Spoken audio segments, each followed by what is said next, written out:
It's a pleasure. You know, your op-ed, which I'm holding up here, certainly got us talking here. And in it, you say that the Fed acted, in your words, aggressively. You used the word unprecedented, and that the market told the Fed that it was acting too fast. Are you suggesting that the Fed made a policy mistake?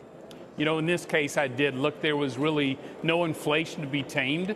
I think they hit the brakes prematurely. The market was telling them and giving them all the signals they needed, in my view. And, you know, I know we're having discussions today about future rate cuts or increases. My view is this. Look, the Fed needs to not micromanage the economy. Don't put your foot on the brakes or the accelerator. We have a very healthy economy. Let it continue to grow. Well, the obvious question becomes then, does the president or the president's men, so to speak, need to micromanage the Fed, in which some would say they are? Look, I think the Fed's independence is important.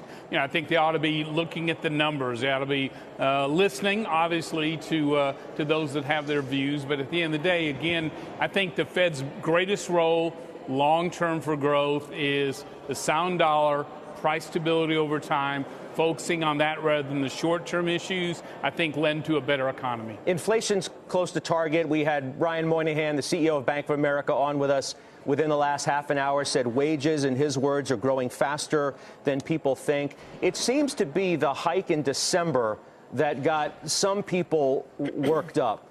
On one hand, if the economy is doing so well, like the president and Mr. Kudlow and you and others in your party suggest, then how could a quarter-point rate hike possibly upset that story?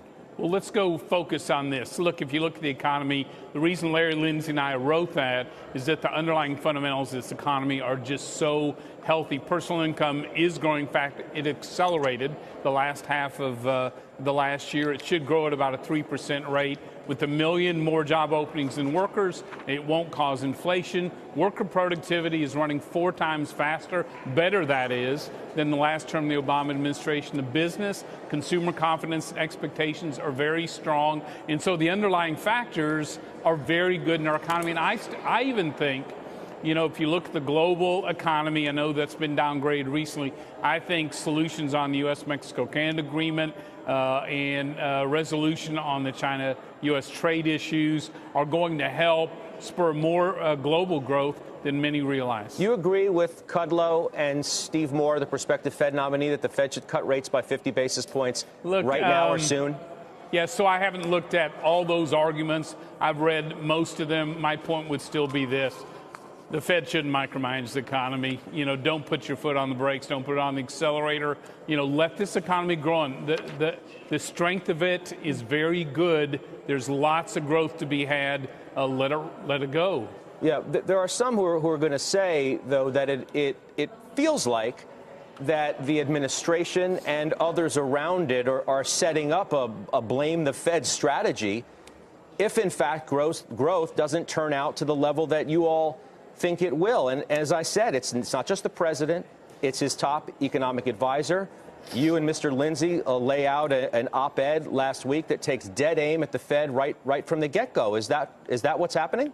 Look, I don't believe so. I do believe the Fed's hit the brakes too quickly last quarter. It did have an impact. I think the key going forward is for the Fed to sort of move out of the way, allow this economy to continue to grow, because, Scott, these fundamentals are just very strong. And again, even with global growth coming down some, you know, at its worst case scenario, perhaps might be 0.25% off the GDP next year at the most. And so I just think there's a lot to be pleased about in the economy. Just to tie this up, though, you're not arguing as well, I don't think, from what I'm hearing, that the Fed should, in fact, cut rates right now, are you? So, Scott, that's the 4th time you asked that question. Well, I'm trying to get a straight answer, in a very short sir. time. And listen to what I'm telling you.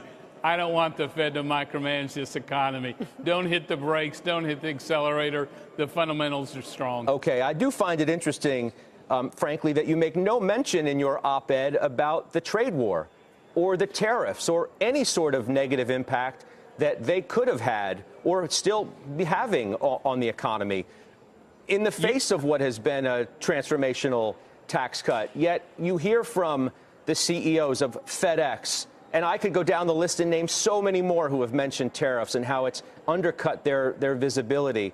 Why not acknowledge that the trade war has had a negative impact on the economy, maybe more than you and some others had realized? This op-ed really was focusing on 2019 and what the real growth numbers should look like, which are stronger than the Fed and others predict. That was what Larry, Lindsay, and I were trying to make that case cogently on.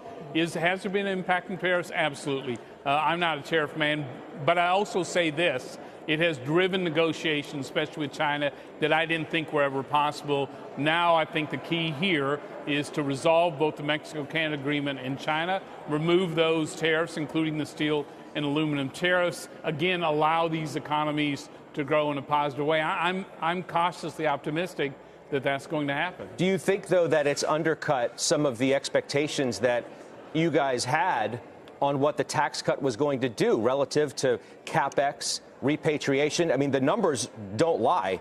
Yeah. $665 billion repatriated during 2018 relative to forecasts that were $1 to $3 trillion. And if you ask the president, he said $4 trillion.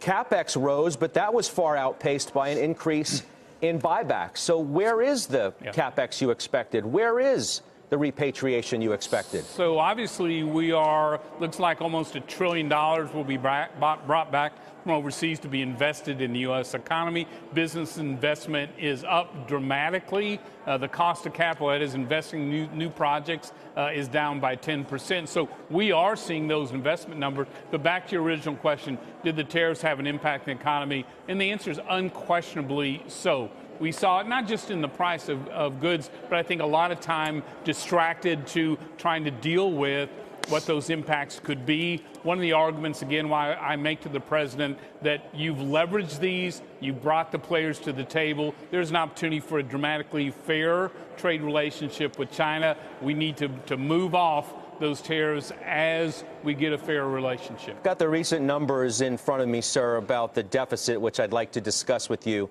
According to the Treasury Department, the deficit's up 77% in the first 4 months of the fiscal year. I'm reading right from the numbers. Revenues are down 2%, and that's from October of 18 to January of 19. Do you have a problem with the deficit?